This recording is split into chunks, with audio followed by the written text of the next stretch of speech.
ING. I am Bukola Agbakesu. Now the details of the news.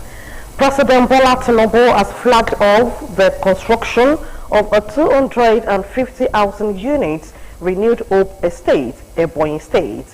The president at the event warned the contractor, Propulsion Construction Works Nigeria Limited, that the federal government will not tolerate substandard work.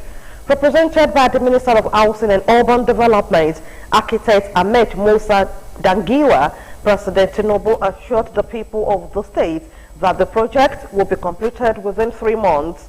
He added that different categories of jobs will be provided for Nigerians across the country. The president noted that the project will open doors to beehive of economic activities that will boost commerce and employment in the state.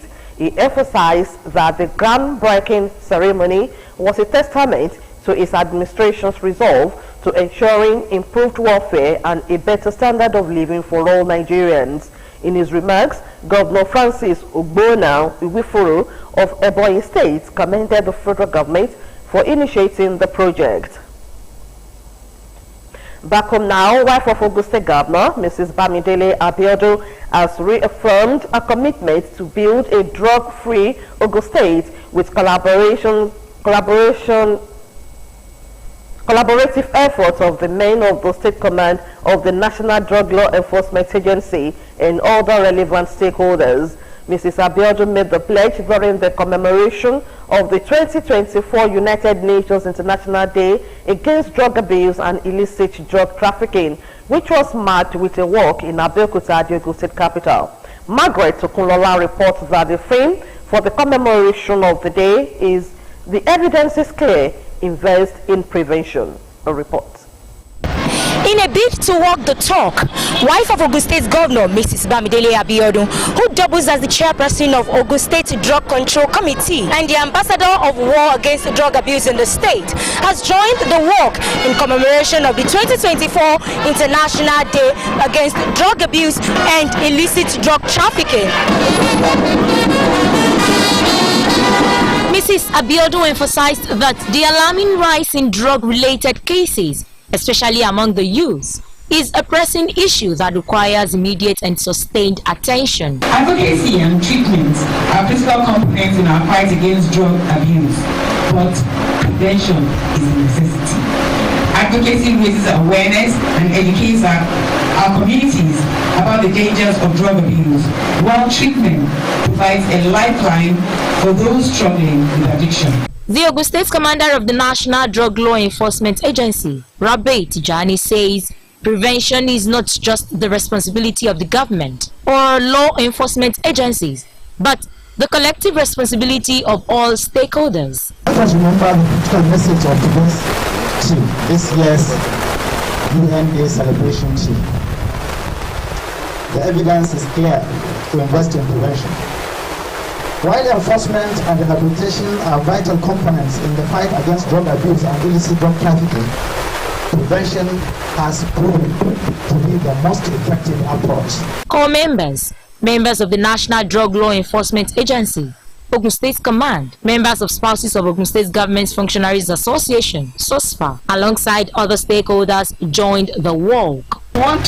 We have 6 months to go in this year, so let's see what we can do with that. The walk commenced from the state headquarters of the National Drug Law Enforcement Agency, Ogun State Command, in Ibara, through Omida Market to Pansheke, Okelewo, and back to the takeoff point. Margaret Okunlola, OGTV News.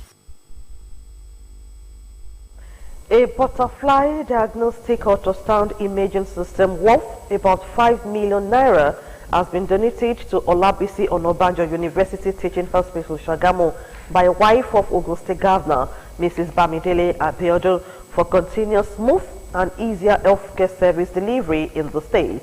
Mrs. Abeokuta made the presentation during a visit to patients and beneficiaries of the 2024 Free Medical Outreach Mission, put together by NACA's Healthcare Services and supported by Ajoshi Foundation and other partners. Margaret Okunlola once again has details in this package. Wife of Ogun State Governor, Mrs. Bamidele Abeokuta, Interacting with patients and beneficiaries of the medical mission in Ogun State, initiated by NACA's Health Care Services, supported by Ajoshi Foundation, Emzo Pharmaceuticals, in company of the Chief Medical Director, Olabisi Onabanjo Teaching Hospital, Shagamu, Dr. Bumi Fatugashi, and other partners. Mrs. Bamidele, alongside representatives from various partners in the project, dignitaries and functionaries from the state and beyond, went into the modular theater for inspection of activities of surgery achieved so far. Mrs. Abeokuta used the opportunity to hand over the butterfly diagnostic ultrasound imaging system worth about 5 million naira for improved healthcare service delivery. Not everybody that can afford some basic things that would help to save their lives. So the objective really is to help those that are not able to pay for medical procedures themselves. I mean, we have all sorts of specialists here. So this is a worthy cause. Surgeries of various purposes were done. $500,000 worth donated with the supplies, the equipment. We brought a training mannequin for all the anesthesia provider. Thank you, the First Lady, as well, for your support, unrelenting efforts, and your husband. More grace, more power. Beneficiaries shared their experiences so far on the free healthcare delivery. I had fibroid. It has been long, although they've been telling me to come and do the surgery, but the fear and the money, they allowed me to come. But when I heard about this, that there is free surgery going on here, and I decided, let me come, and I'm very happy that I benefited, and now I'm okay. I did eyes test therapy again, and everything is free. I really appreciate them. It's perfect. Being an indigene of Ogun State and a qualified healthcare practitioner in the United States of America, the team leader of NACA's Healthcare Services, Musbao Kasumu, said the 11-year-old medical outreach, which started since 2013, is a way of giving back to his immediate society, which helped in grooming him. Most of the stuff we brought down is still stock, right? This First Lady has been relentless. We have medical, we have dental, we're doing cataract surgery too. The local government area of the state, the venue for various health checks, ranging from blood sugar test, cholesterol level, deworming, teeth care, eye care, HIV and AIDS test, blood pressure measurement, among other medical checks, and distribution of free drugs and vitamins. Margaret Okunola, OGTV News. Still on health, the Nigeria Center for Disease Control and Prevention, NCDC, has announced an increase in death toll and spread of cholera across 32 states and 115 local government areas of the Federation. In an update, the Deputy Director of Surveillance of the NCDC and National Incident Manager for the Center, Dr. Mutare Hassan, said a total of 54 deaths and 1,579 suspected cases have been documented since the beginning of the year. On Monday, the agency announced that as of June 24, 2024, 53 deaths and 1,528 suspected cases of cholera across 31 states and 107 local government areas in Nigeria since the beginning of the year, with a case fatality rate of 3.5%. Nigeria has been placed on high risk for increased cholera transmission and impact due to the rainy season. Away from that now, the State House of Assembly has called on the local government councils in the state to complement the state government by embarking on the rehabilitation and upgrade of more primary healthcare facilities at the grassroots. The Speaker, Right Honorable Ludaisi Elemide, gave the challenge while responding to the submission of member representing Yewa North 2 State Constituency, Honorable Wahab Aruna, during a plenary conducted in Yoruba language at the Assembly's Complex, Ukimoso, Abeokuta. Correspondent Kolawole Osho covered the plenary. Details are in this package.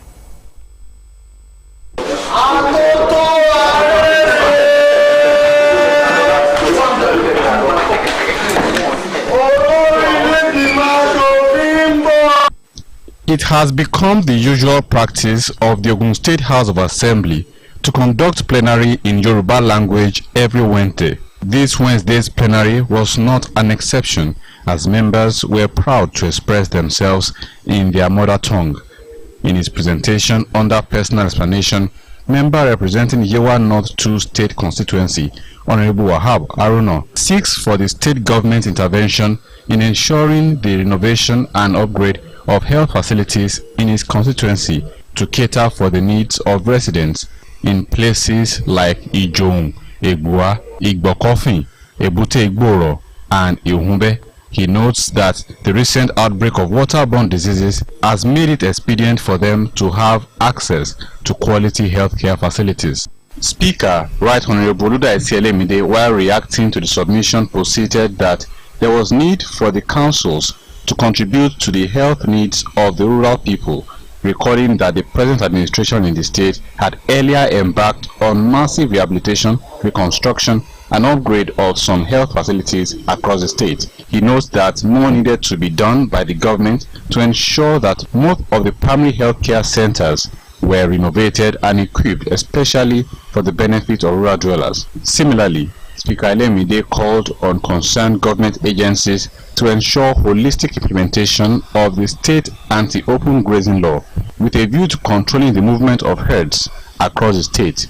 Elemide made this call while recounting a report he received that some herders are moving cattle on major roads in the state. He notes that the full implementation of the law would bring about sanity and enhance safety of motoring public. Reacting to the menace of land grabbers terrorizing some residents of the state, as reported by member representing Ewekoro State Constituency, Honorable Yusuf Amosun, Speaker Elemide urged the people to approach the court of competent jurisdiction on matters relating to land grabbing and forceful evasion of landed property for redress.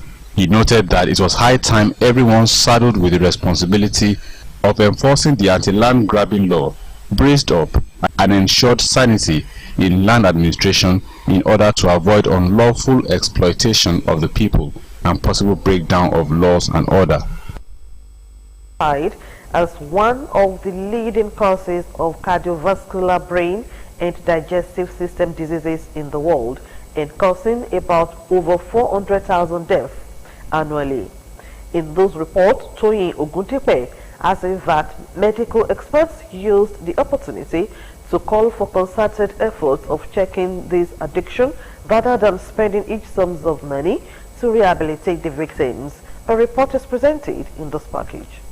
According to the United Nations recent survey on alcoholism, over 3 million people across the world consume alcohol daily.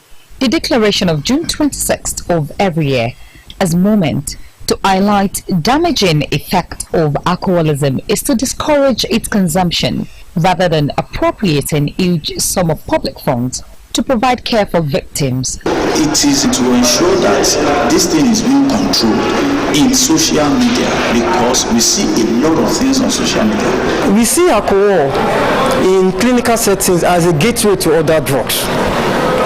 It's a gateway to other drugs. So we strongly discourage alcohol. The child who is challenged at home, and is depressed, maybe for lack of parental attention or parental love, somebody says, so what is wrong with you? The parents are just come out, I'll show you how to get away from it all. And so the person is introduced to drugs. Not minding the public campaigns and government policies discouraging alcohol consumption, the various parks and public places are still dotted with numerous sales points and users. However, deniers are still rampant among them.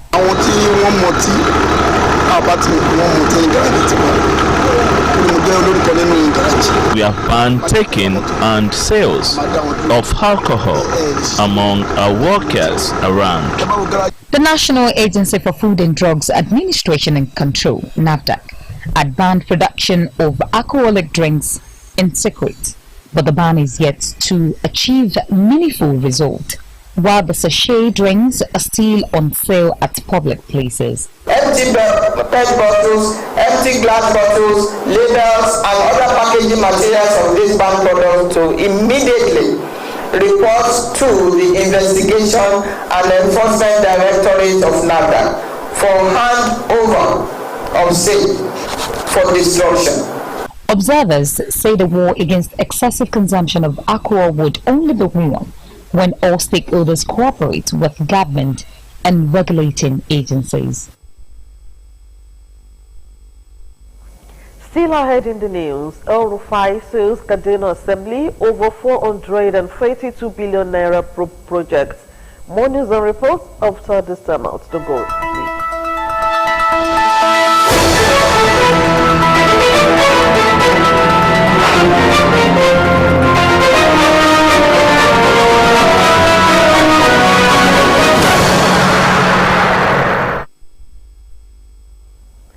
Glad to know that you're still there. The news continues. Public resources constitute the lifeblood of collective well-being and tangible manifestations of the social contract between citizens and the government. Therefore, it's incumbent on accounting officers and all public office holders to ensure every naira and human capital are utilized judiciously and transparently. Ogun State Head of Service, Kehinde Onosoya, made this known while declaring open a 2-day training on efficient management of public resources for senior directors in the state civil and public service held at Obas Complex, Okimoson, Abeokuta. Matthew Showumi completes the report. Enhancing result-driven and value-oriented capacity of the Ogun State civil and public service in this era of unprecedented challenge and the availability of resources and economic diversity. This informed the 2-day training that has been put together by the Bureau of Establishment and Training for senior directors and the state public and civil service for efficient management of public resources. Declaring the training open, Head of Service of Ogun State, Kehinde Onosoya, enjoins the participants to note that efficient management of public resources starts with efficient management of human resources to foster social cohesion and unlock the full potential of the workforce. Onosoya used the opportunity to commend the efforts of all managers of resources in the state with an assurance that government values their contributions and in return is committed to supporting them. Capacity building is the way to go if you must continue to ensure the operational effectiveness of government business. And if truly the civil service is the engine of government, it means that we must continue to oil the engine to make it fresh.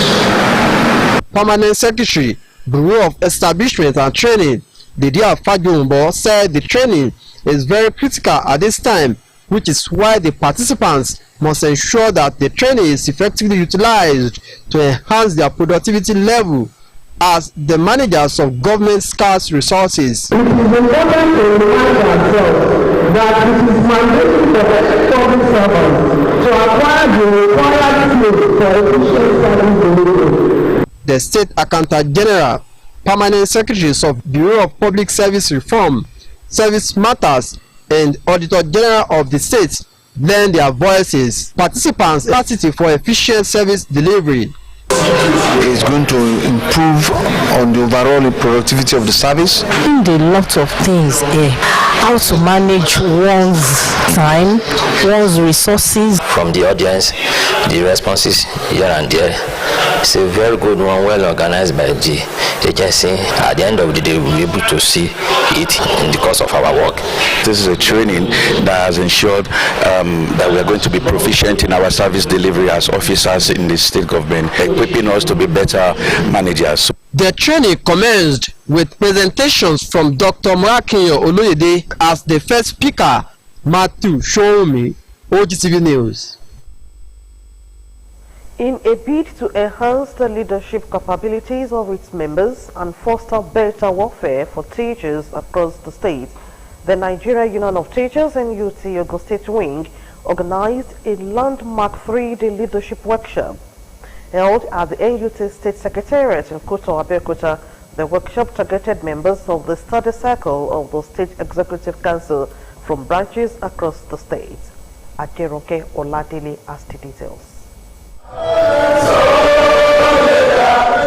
The Nigeria Union of Teachers, NUT, Ogun State Wing, has commenced a pivotal 3-day leadership workshop aimed at enhancing the capabilities of its study circle of State Executive Council, SWEC members. This initiative seeks to equip union leaders with essential skills and insight into effective leadership for the betterment of their members across the state. Chairman of NUT, Ogun State Wing, says the workshop is a testament to commitment and nurturing capable leaders within the union to foster a deeper understanding of the challenges facing educators nowadays. Let us commit ourselves to learning and growing as leaders so that we can effectively serve the interests of our team teachers and advance the cause of quality education in the state with less distraction. Key government and education stakeholders underscore the importance of effective union leadership in advocating for the right and welfare of teachers. Read, activate from time to time is the only way you can be in good form to transfer your knowledge and the teaching processes to the students. I want to salute the initiative and proactiveness of the leadership of Nigerian Union of Teachers for collaborating with the Union National Head Office for the Swedish Teachers Union that are common and education international leadership workshop, believing that the knowledge that we acquired will continue immensely to your members' productivity. Gone are the days where banging of tables used to take place before we could reach an agreement. Let me say it's now a gentleman kind of thing. Why?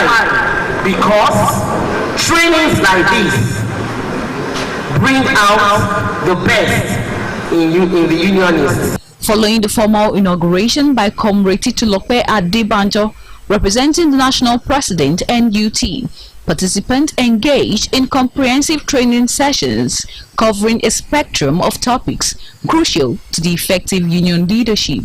Unionism has gone into another higher level than that, where we have people that are learning and relearning.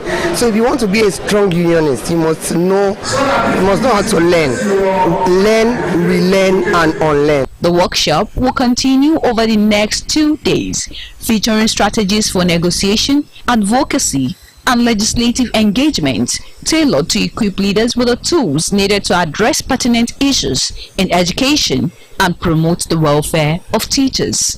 Aderonke Oladele, OGTV News. The Permanent Secretary, Ministry of Education, Science and Technology, Mrs. Oluwatosin Oloko, says the introduction of technological innovation by the present administration in Ogun State has brought great transformation into the educational system. Mrs. Oloko remarked this while monitoring English language subjects at the ongoing Basic Education Certificate examination in Abeokuta, saying learners now find teaching and learning more convenient due to the technology introduced. Accompanied by the Director of Education, Department of Secondary and Higher Education, Oluwole Majekotomi, Oloko explained that the conduct of the examinations, transfer process into public primary and secondary schools, and other activities were made easy since the introduction of new initiative by Prince Dapo Abiodun's government, adding that the huge investment is now yielding great achievements. The overall sheets are done electronically. The learners' names and some other information had been written on the OMR sheets. So instead of them wasting time writing their names and some other learners finish the examination on time. We also encourage them to go over what they have done in order to make sure that what they have written has been the correct information they have put on. Junior school principals of Government Science and Technical College, Idiaba, Abeokuta, Adejimi, Adegboyega, St. Peter's College, Olomore, Abeokuta, Mrs. Deborah Salako, and African Church Grammar School, Itaiko, Abeokuta, Mrs. Oluwafumilayo Adekeye, submitted that Ogun State is known for high standard and appreciated the government for using technology to sustain the legacy. The examiners supervising African Church Grammar School, Olusoji Oliyide, and that of Lishabe Grammar School, Tolulope Shuneye, said the materials were enough, the conduct was smooth, and the examination papers were intact, giving no room for malpractices. The federal government will ban all substances that are not climate friendly, including air conditioners, by year 2026. To this end, manufacturers are expected to adjust their production line to ensure that such components are energy efficient and climate friendly, in line with new standards to be released by the Standards Organization of Nigeria. At a technical committee meeting in Abuja to review the minimum energy performance standards for air conditioners, said the gathering was to discuss the draft revised MEPS for air conditioners. This, he noted, will position Nigeria to compete effectively in the global market. Dr. Abdullahi said the event is a crucial component of the scaling up energy efficient and climate-friendly cooling in Nigeria's nationally determined country. National Electoral Commission Resident Electoral Commissioner for Osun State, Dr. Mutiu Agboke, has called on political parties and relevant government agencies to fully integrate persons living with disabilities in the electioneering process in Nigeria. This call was contained in Dr. Agboke's address at the second consultative quarterly meeting with CSOs and political parties in Osogbo. Agboke, who maintained that the collaboration between INEC, CSOs and political parties is fundamental to the advancement of democracy, added that democracy can be as strong, strengthened and consolidated only when a single strata of society is left behind in the processes of the electoral process, highlighting the barriers to political participation of PWDs, which include physical barriers, information barriers, attitudinal barriers and economic barriers. The Osun INEC boss revealed that political parties had a role in mitigating these barriers. From Kaduna State, former Governor Nasir El-Rufai has sued the State House of Assembly over letters claiming that his 8-year administration allegedly siphoned 432 billion naira, leaving the state with each day's liabilities. El-Rufai filed a fundamental rights suit at the Federal High Court in Kaduna against the State House of Assembly on Wednesday. The suit filed by the ex-governor's lawyer, Abdul Hakim Mustafa,